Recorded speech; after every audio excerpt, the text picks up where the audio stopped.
Hi mga kayaya! Ngayong araw nga pala ay ako'y bumangon na dahil ako ay sobrang sakit ng katawan. Kami galing sa pag-swimming kahapon. Pero hindi naman ako naligo mga kayaya, nagbantay lang ako ng aking alaga. Ito nga pala mga kayaya ay tulog yung aking dalawang alaga. Kung mapapansin ninyo ay patay yung ilaw kanina kasi hindi natutulog sila ng buhayang ilaw. Pagkatapos nga pala patulugin ng alaga ko, ay pumunta na ako sa kusina dahil bitbit ko na yung mga hugasing kong didihan. At inuna ko na nga pala linisan to mga kayaya, hugasan pala hindi linisan, ano kayan?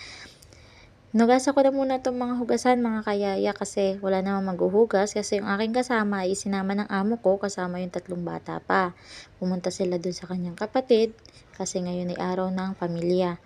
Naiwan nga pala ako dito at saka yung dalawang alaga kong maliit at saka yung amo kong lalaki ay tulog naman. Hindi naman niya nagising amo kong lalaki, minsan lang. Minsan lang. Panay tulog lang dyan. Pag may trabaho lang siya, saka siya nalabas ng kwarto. Malabas lang siguro siya pag iinom ng tubig, iinom ng gamot niya, pero hindi siya kumakain. Siguro bago siya umuwi din sa bahay ay kumakain na siya sa labas. Iba nga pala tayo mga kayaya. Alam niyo ba kahapon, pagkagising ko pa lang, may nakapagluto na ako, naihain ko na, napakain ko ng mga alaga ko. Sabay sabi ng amo ko, alis tayo mamaya ha, sabi niyang ganun. Alam niyo mga kayaya, kagigising ko pa lang noon kahapon, pero wala, no choice. Talaga napunta na agad ako ng CR, naghilamos, sipilyo, toothbrush, sabi niya, kahit maya-maya ka na kumilaw, sabi niyang ganun.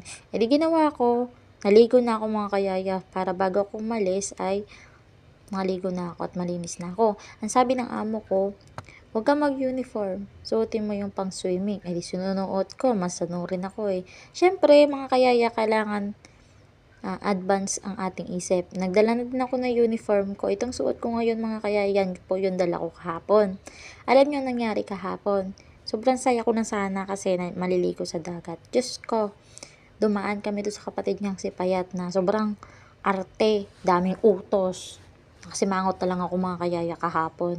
Sa Suway Fort nga pala kami nag-swimming. Doon pa rin sa dati namin pinag-swimmingan.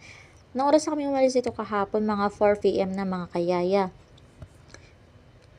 Tapos, nung kami punta ng doon kinapayat, nasira pa yung pintuan ng kotse doon sa likuran. Kasi, yung bumili yung amo ko ng mga sitsaria, siguro pinaras ng sarado nung lalaki, ayun, nasira. Dumaan pa kami ng vulcanizing shop, pinaayos ng aking amo.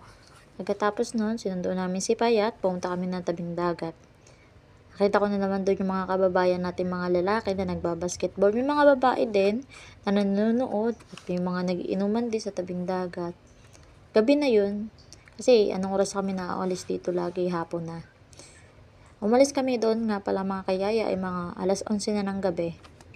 Grabe amo ko ano. Tapos, imbis na dumiretso kami pa uwi mga kayaya ay hindi.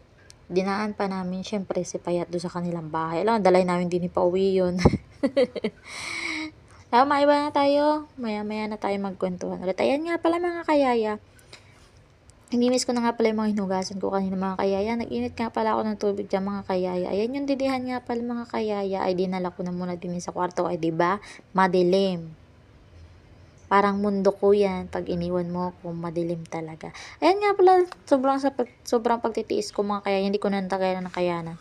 Pumasok na ako dito sa kwarto at punta akong CR. Umihi po ako, hindi po iba ang ginawa ko. Ingihi na po talaga ako dyan. Ayan, kinuha ko na nga pala mga kaya yung cellphone ko kasi bubuksan ko na ito para sa volcanic testing. Ayan, nagpunas-punas pa ako ng mukha dyan. Mainit na nga pala yung tubig mga kayaya.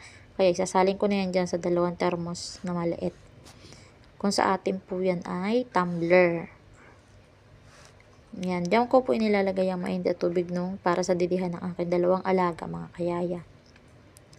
Nalis ko na nga pala yung painitan. Kinuha ko na nga pala itong maliit na lutuan mga kayaya dahil ipiprito ko yung manok na binigay sa akin ng amo ko kahapon.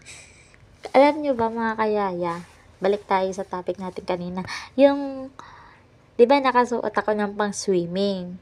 Tapos, ang aking amo, sabi niya sa akin, hindi ka nagpalit, sabi ko, pagkatapos maligo. Hindi naman ako nabasa sabi ko gano'n. Kaya ikaw bahala. Tapos maya-maya, sabi niya kakain tayo sa labas. Napaisip ako, sabi ko, Ay, kunin ko na lang yun. Kaya nung bumaba kami sa restaurant, ginawa ko, dinala ko yung bag ko mga kayaya. Tapos nung naka-order na siya, sabi ng amo ko, tara, kuya saan? Punta ka to sa CR, magpalit ka. Di nakapagpalit ako mga kayayan. Nagulat yung kasama niyang kapatid. Sabi niya, may baon yung niyang katulong mo. Sabi, oo. Lagi naman niya nagdadala ng damit, sabi ng amo ko. Eh di yun, nagpalit ako ng damit mga kayaya. Mangha siya eh. Ayun nga pala mga kayaya. Ang nilagay ko lang dyan na pangbalot ulit dun sa manukay. Siyempre, harina. Asin at paminta lang mga kayaya. Piniritos ko yan dyan mga kayaya. Habang ako ito, hinugasan ko yung ginamit ko. Ganyan po talaga ako magluto mga kayaya. Kahit gagamitin ko pa, hinuhugasan ko na. At dinamay ko na nga pala itong aking tumbler.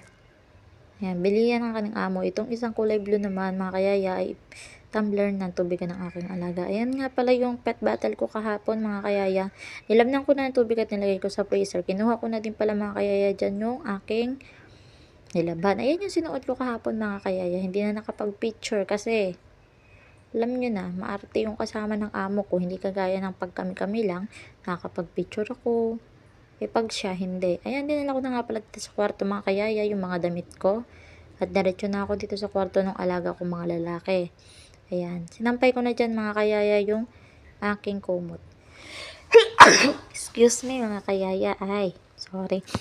Ayan, kinuha ko na nga pala sa rep mga kayaya kinuha ko na sa rep mga kayaya yung aking chicken macarona at yung kanto na niluto ko. Ayan nga pala, yung aking pagkain. Tara, kain tayo. Bye-bye!